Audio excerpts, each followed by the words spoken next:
Before you jump into Amazon FBA, let's answer the real question first. Is selling on Amazon actually the right online business for you? You're here because you don't want to waste time or money on something that may never be the right fit for you. And honestly, that's smart because Amazon FBA can change your life, but only if it aligns with your goals, your budget, and the way that you actually want to work. So I'm going to be breaking down every beginner question, a list based off of what thousands of new sellers are asking today. Every single question that has left you wondering will not go unanswered. So by the end of this, you'll feel confident in opening up a selling account or never thinking twice about it again. Let's get into it. Okay, so let's dive into it. And I'm gonna be using this whiteboard as an illustration purposes so that you guys can get a visual on every question that will be answered for Amazon FBA to make it that much easier on getting your journey started, okay? So number one, how much money do I need to start Amazon FBA? And this is the most common question, so don't worry, let's break it down step by step. So the first thing that you will need that is non-negotiable is your Amazon selling account. Don't mind my handwriting. And this is going to cost you $40 a month. And this is a non-negotiable, right? Obviously you can't get around this.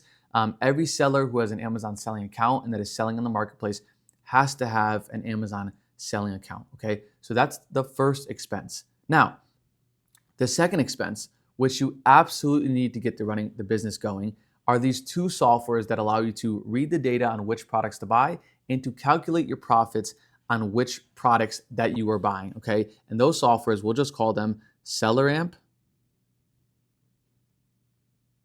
and Keepa. And these combined will cost you $40 a month, just like your Amazon selling account, okay? So we're up to $80 a month on your expenses with getting started with Amazon. Now, the next expense is by far the largest expense and also the most important one, and that is inventory, okay? So now this one is a little bit touch and go because technically you can start Amazon FBA with any amount of money in inventory, right? Your inventory makes you money in the business when you invest in it, right? If you invest $1,000 at 30% ROI, that's $300 in profit. But you can start with $500, $250, $2,000, $3,000, but I recommend starting with $1,000.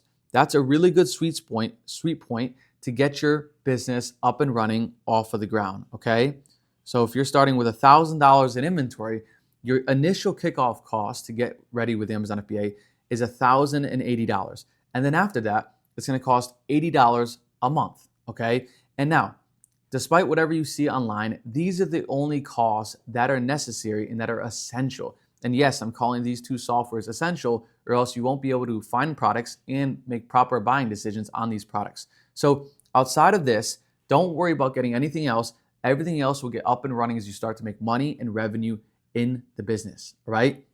All right, number two, do I have to ship products myself or does Amazon handle that? And there's two ways to really do this, and one is much better than the other, okay? Either you ship the products to your house, okay? So we'll call it supplier to home, and then you ship it to Amazon's fulfillment center, right? We'll call this to Amazon, or you have a prep center do this process, okay? And a prep center, we'll write this out here, is essentially a third-party warehouse that handles fulfillment, handles orders, and so on. And they have a lot of square footage, 4,000, 6,000, 8,000 square feet, whatever it may be. And the supplier that you're working with ships the products directly to the prep center. And what the prep center does is they pack, pick, and label the item according to Amazon's requirements. So Amazon's FBA center has specific requirements on labeling the products and packaging the products so that when you get an order, you can get credited for the order, okay? And so that also the order is arriving safely to the customer. So what happens is the product gets supplied from the supplier, gets shipped over to the prep center, and the prep center then delivers it to Amazon's fulfillment centers. And as you guys know, Amazon has hundreds of fulfillment centers across the United States, and there are thousands across the world. So, the prep center will go directly to Amazon after getting the product from the supplier. Now, for many of you guys, and for most people around the world, it defeats the purpose of making the business completely remote and to do it from anywhere in the world if you're shipping products directly to your home and turning your home into a packaging facility, right? Because then you are scrambling for material, you're packaging products, lifting heavy boxes, and it's requiring a lot of manual labor within your home or your apartment, which you might not have room for. And considering the cost of these prep centers, which could be anywhere from 50 cents to $1.50 per product that you're shipping to Amazon. And no, they're not charging, a lease fee for a warehouse or some type of crazy fee. They're just charging you per product that you ship into them as a client or a customer. And in hindsight, to never touch the product, it's really, really cheap, okay? So that's what the process looks like, and you never have to touch the products with Amazon unless you opt for doing a lot of manual labor and shipping it to your house and turning it into chaos, which I don't recommend, all right? Let's keep it moving. Now, how do I know what products to sell? So remember those two softwares that we touched on a little bit earlier, SellerAmp and Keepa? And I talked about how these are non-negotiable softwares, and here's why. These two softwares will be your safe haven in helping you making a decision on what products you need to buy and sell. This software, SellerAmp, will, one, calculate your profit, but also, almost more importantly, allow you to find products. Okay, we'll call this FP. So what you're doing with SellerAmp is essentially just looking at what other sellers are doing and reverse sourcing and stealing like an artist. I have tons of videos on this, their process into your storefront. So you're seeing what products they sell, and then you're basically copycatting. And then you're also using the same software, the same tool to make sure that wherever you're finding the product is good enough, a good enough price to sell it profitably, okay? But now, outside of SellerAmp, more importantly, what we're gonna be focusing on is Keepa. This is the absolute non-negotiable with Amazon because this Keepa software is essentially an all-time data tracker. So for the past however long the listing has been around and existed or born on Amazon, Keepa has data on it. Now it's gonna have data on three specific things, okay? And those three things are this: price, sales volume, I'll write it out here just so we don't forget, price, sales volume, and sellers. We'll call it PSS, okay? So it doesn't matter what time frame you're looking at for the product, that this data and this software is gonna have all the knowledge that you would ever need to know on what price the product was selling at all time, how many sales it was getting every day, every month, every year, all time, and what other sellers on the listing as your competition and how many were they, whether it was 5 years ago, 10 years ago, 2 years ago, however long the listing has been around. And with all three of these, it allows you to make a proper buying decision on knowing that by the time you buy the product, ship it to a prep center, and then it gets delivered to Amazon's fulfillment center, and by the time it's ready to be bought by the customer, that nothing here will be a surprise. The sellers won't increase a lot, the price won't drop a lot, and the sales count is still gonna stay very consistent. So when it comes to looking for a product and knowing which one to buy, these two softwares are the safe haven in the Amazon business, and they're absolutely essential. All right, let's keep it moving to the next one. Now, how does it work A to Z? So let's talk about the logistics part of it, and we touched on it a little bit when we talked about shipping the products, okay? So we start with you as the Amazon seller. You as the Amazon seller is essentially the hub, right? You are the base of this entire business on making the buying decisions and which products to buy. When you find a product to buy and you're buying from a specific supplier, which we'll touch into that in one of the other questions, you're gonna go ahead and place the order with the supplier, whether you do it on the online checkout page or whether you do it via phone call or email. So you're gonna buy from a supplier. And when you buy this product from the supplier, you're gonna pay them, right? You're gonna pay their invoice, their checkout page, whatever it be. Let's just call it maybe, let's say, $300 on one specific product. Now, once you spend $300 with this product, you're gonna turn your shipping address, your delivery address to the prep center. And you have to notify the prep center of what's coming inbound, right? Because you're looking to eventually sell this product on Amazon. So once the supplier gets notified of your delivery address, they ship the product directly to a prep center. And now, if you wanted to package and prep the products yourself, you would swap out prep center here with your home or with your apartment, okay? But For this one, we're going to be talking through a prep center. Now, once a prep center gets the product, okay, what they do is they package it, they pick it, and they label it according to Amazon's requirements with your selling account so that you can get credited when the order gets fulfilled. And now, what a prep center does is once it's all packaged, whether it's in a box or whether it's in a pallet, right, if it's a lot of inventory, they then ship it off to Amazon's fulfillment center. And we'll call this FBA. And this is what the term stands for, fun fact, fulfilled by Amazon, okay? So one of Amazon's FBA centers, one of their fulfillment centers, okay? And once the product is housed at Amazon's fulfillment centers, they store the inventory into whatever part of the warehouse and they keep it there. And once it's there and arrived and gets notified all in a software on your Seller Central account, your inventory becomes live at Amazon, okay? And once it becomes live at Amazon, that means that customers can buy it. So now once a customer buys your product, your Amazon fulfillment center, what they do is they grab the product off the shelf, they put it into the Amazon truck, and they go ahead and deliver it right over to the customer. And you get credited into your Amazon balance and get paid out after all the fees, which we're going to talk about. And within that margin becomes your profit. And you rinse and repeat the process with more money, more inventory, and more products. All right? Let's keep it rolling on to the next one. Now, what are Amazon's fees and how much profit do I really make after the fees? All right, so let's break down the fees of what they look like from top to bottom. All right, so first fee that you're going to have is the FBA fee. So we'll call this FBA. And this fee is essentially Amazon for Amazon's work and what they get credited for themselves for housing the inventory at their warehouse, picking it off the shelf once an order gets placed by a customer, packaging it into the Amazon box, putting the Prime logo on it, and then delivering it to the end to the customer to their doorstep, okay? And these fees are very, very cheap in hindsight. For smaller products, it could be anywhere between $4. And for bigger products, it can get more and more, $10, $15, $20. It gets very rarely up to $20, but it could get up there. So we'll call it to $15. And now, for example, if a product is less than a pound, right? Let's say it's a cream or a tool or a part, anything like that, it's probably going to be in the $4 range.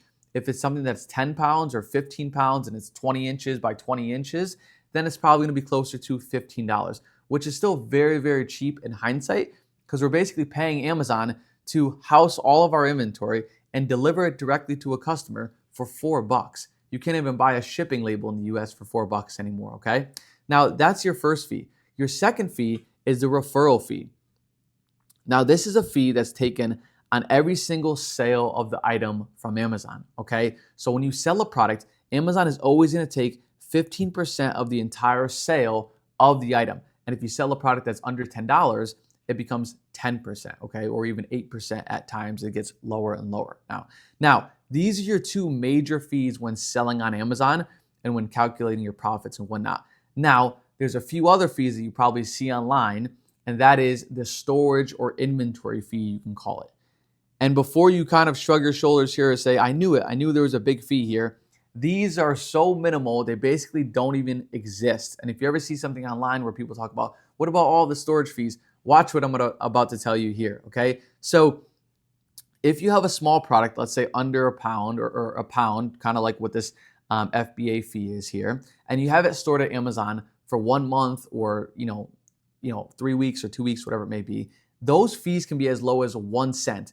And to be honest, on average, most of those fees are 1 to 2 cents, okay? Because Amazon is trying to incentivize us to use their fulfillment center. So if they were charging high inventory fees, nobody would ship into Amazon to do this business because everybody would be unprofitable. So they make it so insanely cheap.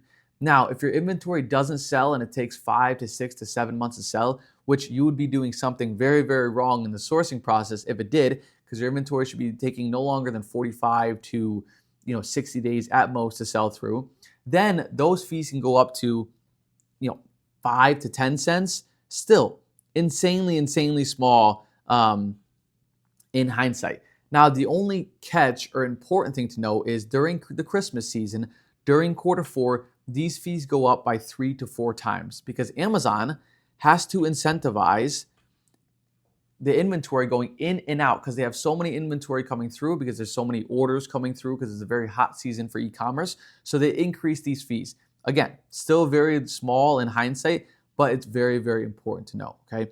Now, the last fee that's not really on Amazon's fees side of things, but is the shipping fee, okay? And this is also very, very minimal per product, because when you have the product at the prep center or your house and you have to ship it to Amazon's fulfillment center, you have to get charged shipping to get it there, okay? And this is unbelievable because Amazon is partnered with UPS, okay? So Amazon, we'll call it times UPS.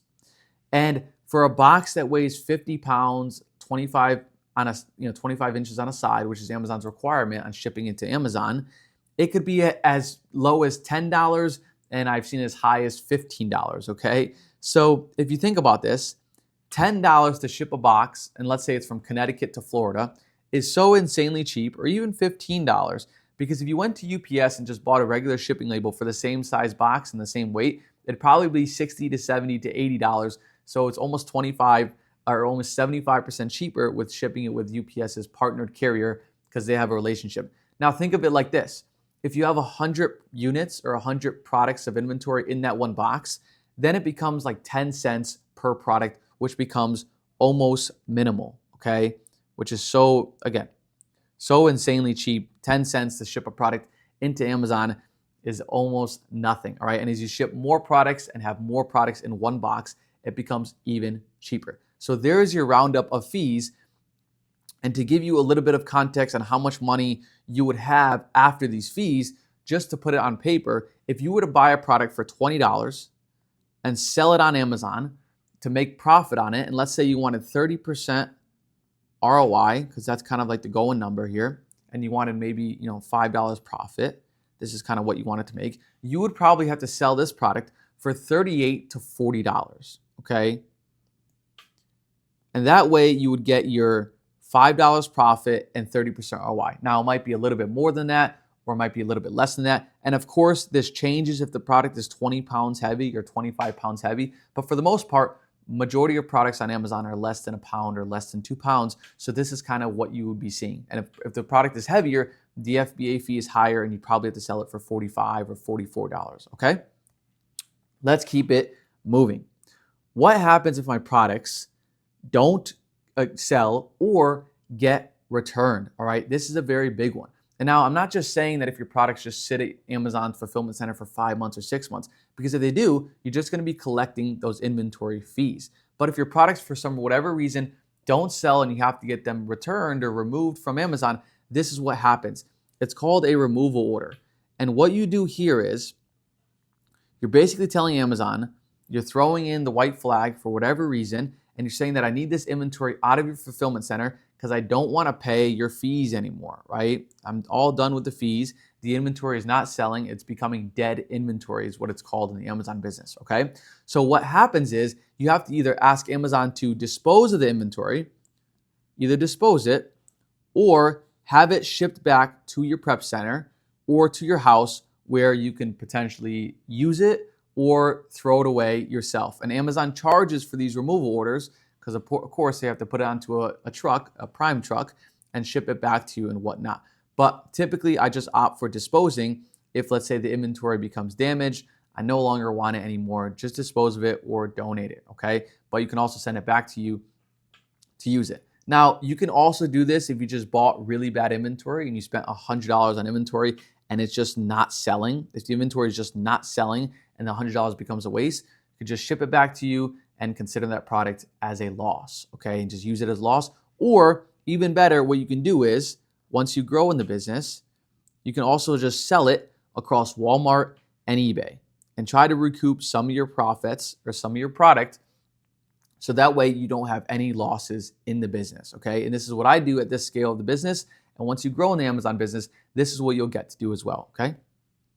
Also, something very important. What happens if your products get returned, okay? So let's talk about returns because this happens all the time in Amazon. Now, if a customer returns the product, what happens is the customer ships the product back to Amazon's fulfillment center, all right? So we'll call FBA. And what Amazon is gonna do here is, if the product is in mint condition, it's unopened, untouched, not cut, not used, anything like that, they're just gonna put the inventory back into your total pile. So if you have 100 units in inventory, you get a return, you go up to 101 if the product's still in mint condition, right? They just put it right back into your inventory. You never have to do anything, touch the product or get notified, and then you just resell the product to recoup those profits in the sales. Now, if the inventory comes back damaged or unusable, what happens is you have to do the removal order again, okay? Because now you can no longer sell this product to a customer in the new condition, all right? So what you either have to do is two options. You have the product disposed of, okay? Or you have the product sent back to your home where you can use it, or you can take that product and sell it in the used condition to Amazon. You could ship it back into the fulfillment center, back to the same process here to FBA, and then sell it in the used condition. But truthfully, that is not too efficient, and I really just take those returns as losses, okay? Let's keep it rolling here. Where do I buy the products? This is one of the biggest questions. Now, there's two main ways to do this when buying products and selling products on Amazon. You have one, wholesale, which is a B2B relationship, and two, you have the most common method with Amazon, which is online arbitrage. We call this OA in the Amazon space, okay? And let's start with the OA because this is the most common process and way to do Amazon FBA, and this is the easiest process for beginners to get started literally tomorrow with this, okay? So with OA, you're buying from either top name branded or smaller retailers that every single customer in the world who don't sell on Amazon can buy from. So when we say that, we're talking Walgreens, we're talking CVS, PetSmart, Petco, Zorro, if you know them. Okay, it goes on and on and on. Home Depot, right? It goes on and on and on. And what you're doing here is you're looking to resell these products and buy in bulk. Okay, so what you're doing is you're essentially trying to get as many orders as you can possible through these retailers because chances are Walgreens, CVS, Home Depot, they don't want you buying 100 million units to resell and make a lot of money. So you're working your way around getting orders through, or some of these other retailers invite you getting bulk orders in and you're just trying to buy as many units as possible. And for this, you don't need a business. You don't need a business. You don't need some type of tax permit or license or anything like that. You can just be a regular person, open up a selling account, buy from these products, and take advantage of the pricing difference that they are on Amazon. That's what literally everybody is doing, and that's what I do to this day, and that's how I got started in Amazon. And of course, the trick is finding the smaller retailers who are not as common because typically they have better pricing and buying from them, trying to buy from them in bulk, and then selling it on Amazon, okay? So that's option number one with OA. Now, option number two is wholesale. This is a B2B relationship. At this stage of things with Amazon, you naturally progress from OA to add wholesale into your business. Now you have an LLC, you have a company, you have a tax permit, and what you're doing is you're buying in bulk from these suppliers at discount. So even it could be the same brands or same products you're buying via OA, but now you're looking to contact wholesalers, cold call them, cold email them, go in person, build relationships with them, and buy in bulk of particular brands or products and selling on Amazon for a profit. Now, to get started in the wholesale, it could cost thousands of dollars in inventory, $3,000, $5,000, $10,000, you name it. But with OA, you can start with $10, $100, $200, whatever you want. It's a much easier process and business model to get started in. But when it comes to buying suppliers, you're either working through everyday name branded suppliers or retailers, even smaller ones, using Trustpilot, using other sites to make sure that they're verified, or through wholesaler, you're just looking up online, wholesale distributors for this product, healthcare distributors for this product, wholesalers in my area for this product, and you're doing a lot of Google search, a lot of cold calling, a lot of scraping emails, phone numbers, you name it. And of course, there's many other tactics as well to look for wholesalers, okay? So there we go with that. Let's keep the momentum going. Now, how do I start, okay? So the common answer of getting started is to go to sell.amazon.com, okay? And this is where you literally go to open up your Amazon selling account. And what you do here is you just type in your information, your name, your address, your social security number. You have to link a bank account to get paid out to, social security number. Everything has to match you as a person on your Amazon selling account. And that's where you go to get filled everything out. Now, before you do this, what I recommend and what I did is to take in a lot of information, right? So watch YouTube videos. I'm going to continue to be making a video every other day here for the rest of your life. So continue to watch YouTube videos to take in information. Also, network with other beginners or people who are already in the industry to start getting some information, right? Because the more information you have before you get started, the more success that you'll have at an earlier stage of things. But also, you can't make any progress on Amazon, truthfully, until you just open up an account and actually dive into getting started. Because I remember when I started on Amazon, I was so worried about investing my $40 a month for an Amazon selling account. But the day I actually did it, I was all into the business and it could not fail. I was ready to keep going, diving in and day out. And a pro tip that I'm going to give you here is the number one thing to learn with Amazon. The absolute number one thing, I don't care what anybody tells me, is product sourcing. Because if you learn this, you are guaranteed to have success on Amazon. So getting a degree, or mastering is what I like to call it, this software here, Keepa, will guarantee you success on Amazon because you'll always have leads in front of your plate on your table to buy and to make money with, and you won't ever have to be worried about not having products to buy and to sell and make a consistent income with Amazon. So watch a lot of sourcing videos and go to sell.amazon.com to get started, okay? Let's keep it rolling. Now, how long does it take to start making money with Amazon? And of course, this is another really big question, and I'm going to explain it in two different ways, and it's very important. First, we have revenue, and then we have profit. And I'm going to also bring into my situation into this so you guys can hear a bit of my story, okay? As far as revenue, which is much easier to obtain on Amazon. Revenue, to give you some context, if you buy a product for $10 and you sell it on Amazon for $20, your revenue is $20. But if you buy your product for $10 and you sell it on Amazon for $20 and your fees were $5, right? So if you sell it for $20, you bought it for $10 plus your fees for $5, your difference here is $5 in profit. But your revenue would just be $20, okay? So it's much easier to see those higher revenue numbers than it is to see profit. But as far as explaining the two, for me, when I got started on my Amazon business, I was making revenue in the business within a few weeks of getting started, okay? And that's because I was buying profitable inventory, knowing how fast it would sell and that it would sell on Amazon very, very well. But if you don't know what you're doing with not mastering Keepa and SellerAmp and understanding the softwares, it could take months for you to sell a product, okay? But if you do know what you're doing, it should take maximum 3 weeks, maybe even 4 weeks maximum to get your first sales going on Amazon. Once you kind of understand the business and understand what's going on, okay? And of course, what has to happen here, you have to buy from a supplier, ship it to a prep center. You have to onboard a prep center, meaning build a relationship with them, send them an email or a call that you're gonna work together. You can't just send products to their warehouse without them knowing.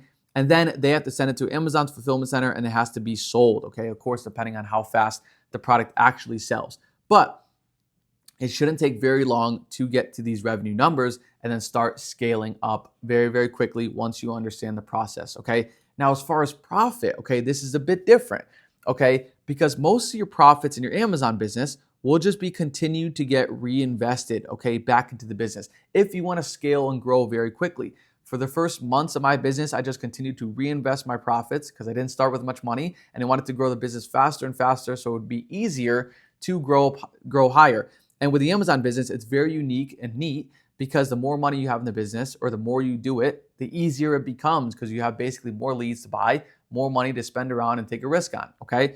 But with profit, as long as you're buying according to the quota of 30% ROI and you're buying products that have good price, good volume, and good seller count, volume/sales, okay, same word there, and you're making sure that it's consistent on the Keepa chart and that it won't tank when the time comes or something sporadic won't happen, then you should be making profit instantly on the sales that you're having, okay? Because if you're doing what we were saying, buying for 20 and selling for 40 after fees or 38 after fees, and it's a lightweight product, you should ideally be making that $5 profit or whatever it may be on every item that you're selling. And if you're not, something's wrong in the sourcing process. That means that you're taking a lower ROI. That means maybe your units aren't selling and you're not selling through your inventory, which is the worst thing you can do on Amazon. You always want to prioritize selling your inventory. This is one of the biggest pro tips. Sell your inventory no matter what, okay? I know my writing's terrible there, but as quick you sell your inventory, the quicker you learn, the quicker you understand the business and take your money in and out, and that's how the profits become bigger and bigger, okay? Now, last one here. Is Amazon FBA passive income, okay? And this is the famous question. So although Amazon FBA isn't passive income from day one, okay, we'll look at it from a month perspective. We'll say month 1 through 6. Is it passive? No. You're doing a lot of learning, right? You're doing a lot of learning and studying how sourcing works, how the entire process works, how communication works, and your Amazon selling account works, and Amazon listings. You're learning all of this and you're diving into it. For the first months of my business, all I did was learn sourcing, networking with sellers, and just diving into the business because it was important, right? And it takes a lot of time to get it going. Now, you can learn at a slower pace if you want to get it going. Completely okay. Learn at a slower pace, right? But I will stand by this. Amazon FBA is the closest thing to passive income that exists out there. Because once you get it going and once you get the business actually automated, let me write this out here, to passive. Once you get it going and once you get it actually automated and running, there's not much you do because your money works for you. Your money literally works for you as if it was an employee. Okay? So it's not like you having to go pick up boxes or get on sales calls or do anything like that for you to actually make money or clock in. Your money is doing the dirty work for you. And as you have more money in the business, it continues to do more work for you and better work for you. And more importantly, as you scale, what you eventually get into is VAs. And what VAs are virtual assistants overseas that are affordable that will work for you in your Amazon business. And that way, product sourcing can get taken care of, and then you don't have to spend your days, your afternoons, whatever it may be, product sourcing. So this will get taken care of. Inventory management can also get taken care of. So you're not worrying about shipments, notifications, anything like that. That will also get taken care of. Currently, for some perspective, in my Amazon business, I have 5 team members, okay? I like to call them team members over VAs. 5 team members at La Rosa Enterprise, okay? And I have 3 sourcers, and I have 2 people on the account.